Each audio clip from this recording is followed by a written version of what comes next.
aujourd'hui, je dis, à cause de l'aggravation de la situation, il va falloir se souvenir qu'on est chrétien. Parce qu'il y a une colère qui monte, qui est systématiquement niée, réprimée de manière violente ou malhonnête. Je suis Eléo, pronom il, et aujourd'hui je représente l'asso trans et non-binaire active dans le canton de Fribourg. C'est une jeune association qui est née du manque justement de structures de soutien pour les personnes trans, non-binaires et en questionnement dans le canton. On œuvre aussi bien pour faire des activités affirmatives de genre pour la communauté que du lobbying au niveau politique ou du corps médical. Je viens de me faire insulter, mais c'est ok, ça va le faire. Bon écoutez les amis, c'est ma première fois sortir habillé comme ça. Enfin, vous ne voyez pas mais... Shut up! Sorry. Première fois habillé comme ça en France. Bon, en Floride, ça allait très bien, hein, tout allait bien. Ici, on me regarde très mal dès que j'ai un petit crop top. Alors là, en plus, on a les jambes dehors. Donc j'ai très peur. J'espère que ça va bien se passer. On croise les doigts. Bon écoutez les amis, c'est la première fois à Toulouse habillé comme ça. Je vous dis pas comment les gens me regardent, je viens de me faire insulter. Mais c'est ok, ça va le faire. Ça va pas du tout là. On va faire un look du jour. Bonjour. Du coup, le piercing vient de chez Amazon. Le t-shirt, ça vient de chez Spreadshirt. D'ailleurs, c'est ça. Le pantalon de chez la boutique officielle. Et les claquettes de chez Zalando. Voilà, bisous. Tu es de quelle orientation? Je suis gay. Tu es gay? Ouais. Et tu te vois comme un mec ou comme une meuf? Comme un mec qui s'assume, c'est tout. À quel âge tu as su que tu étais gay? Bah depuis toujours. Depuis toujours? Ouais, depuis toujours. Donc à 8 ans, tu savais déjà que tu étais gay ou pas? Ouais. Et comment tu l'as su? Je sais pas, parce que les garçons ça m'attire. Ça m'attirait déjà avant. Ok, mais est-ce que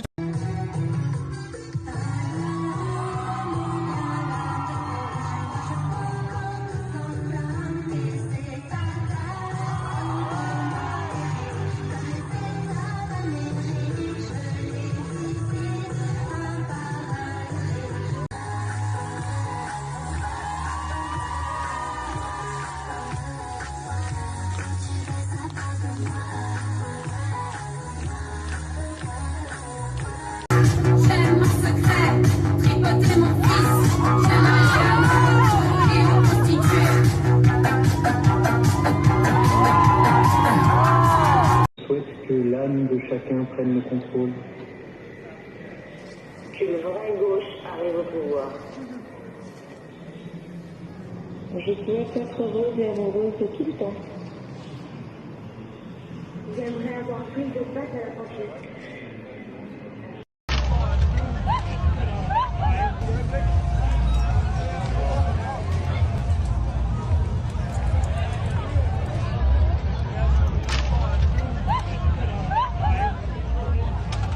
What the fuck?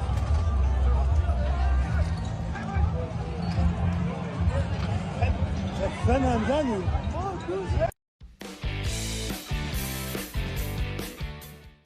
Au début, quand j'ai commencé à travailler, j'étais dans un travail où il y avait un patron qui était très avenant. Il voulait vraiment me retrouver seule avec lui, que j'aille à la salle de sport avec lui, dans une salle avec une personne qu'il connaissait. Donc, ça m'a dégoûté vraiment. Il s'est passé des petites actions qui m'ont dégoûté de l'homme et du travail. Donc c'est pour ça qu'après je me suis dirigée sur un travail où je pouvais être seule. J'avais pas de personne au-dessus de moi, pas d'homme au-dessus de moi. Bon, tu l'as pas pris, mais ça aurait pu être un privilège. Donc oui, il est où encore le désavantage? Mais je vois pas pourquoi une femme elle est obligée de se dénigrer à coucher avec non, tu l'as pas fait. Tu l'as fait? Non, je l'ai pas fait. Donc t'es pas obligé. Donc c'est un privilège malsain, mais c'est pas du coup un truc qui vous désavantage. Si, au contraire. Ça désavantage quand même, ça nous dénigre.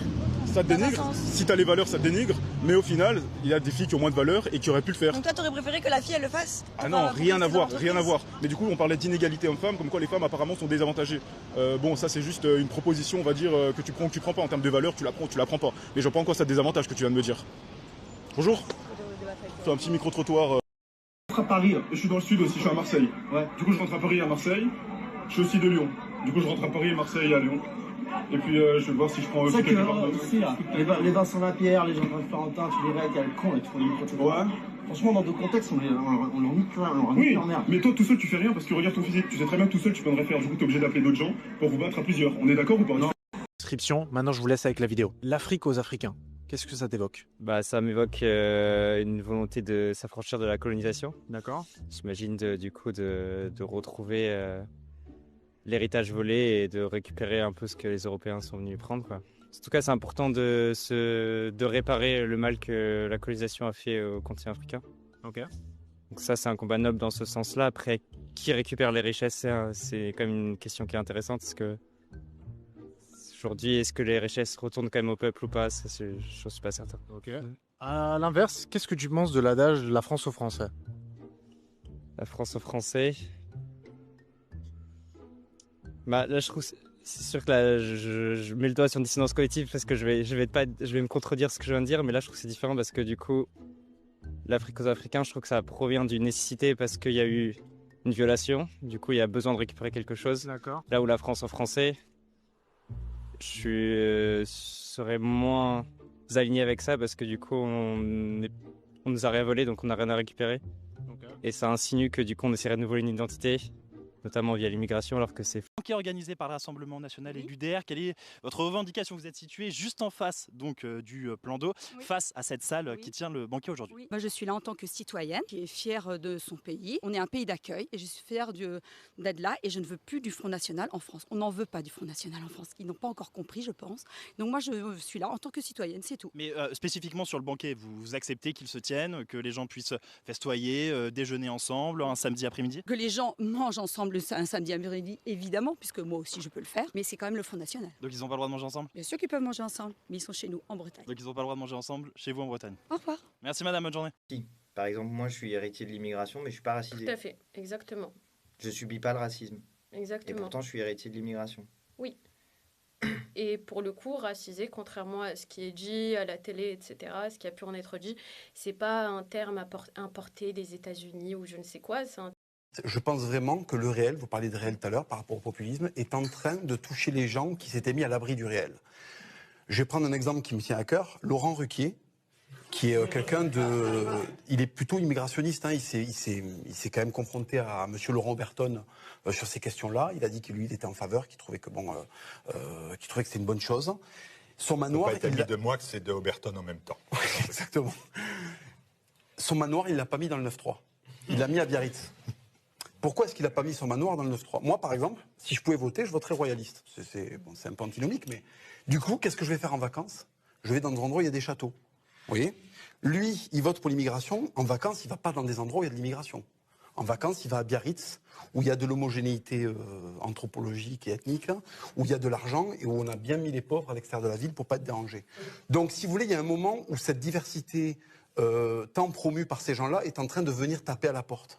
Ils sont en bas de chez eux, ils commencent à côtoyer leurs enfants. Et ce n'est que pour cette raison-là, ce n'est que par pression démographique, ce n'est que parce que ça déborde qu'ils vont commencer à prendre des décisions. Je suis persuadé que ça n'a rien à voir avec le peuple, je suis persuadé que ça a rien à voir avec eux et qu'ils commencent à être touchés par ce pourquoi ils ont voté. Les profs, c'est pareil. 150 ans de parti communiste et maintenant ils se font braquer par des banlieusards dans leur salle de classe. Donc en fait, ils ont le colissimo civilisationnel qu'ils avaient commandé il y a 150 ans. C'est quand tu vas en France, là? Vraiment, là, j'irai en France quand il y a une France. Oula, je peux pas aller en France quand il y a le bled. Qu'est-ce que je vais faire? J'ai déjà vécu dans le bled pendant 20 ans. Qu'est-ce que je vais faire en France, qui est le bled maintenant? Je vais rien y faire. Il va rien changer. Tu vois, j'ai quitté le bled pour trouver le bled. Ça marche pas. Soit c'est une France chrétienne où je vais voir le sapin de Noël et tout. Tu vois? Les trucs de France, vraiment, qu'on parle là, qu'à Tour Eiffel, croissant, la musique française. Ok, ça marche, frère. Mais on sait tous qu'en France, il n'y a pas eu d'adaptation, il y a eu un remplacement. C'est quand tu vas